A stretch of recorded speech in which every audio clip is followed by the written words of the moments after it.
Surely. Original. Original. Big up black.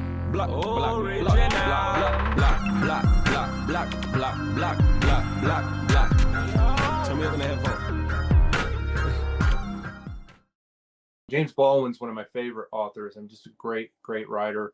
And he wrote, for the African American community at a very tumultuous time. The civil rights movement was coming up, and he was him with Ralph Ellison and all that they had their own group of articulating the voice of the male under the thumb of the society. So I draw heavily in the book from what are often called marginalized communities, people on the outside, the outlaw.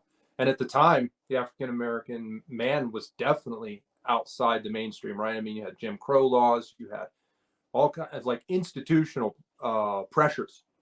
They were very real, and so I draw heavily from James Baldwin and Ralph Ellison and those other, and even further back, like Toussaint Louverture and these other African American and Toussaint Louverture was Haitian, but other Black writers and revolutionaries, because I see that thread in outlaw cultures.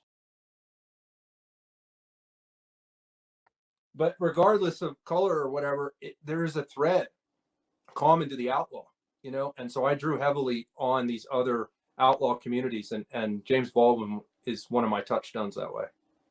Bald head and now they can't speak. Yeah, fake patois. And this fake patois.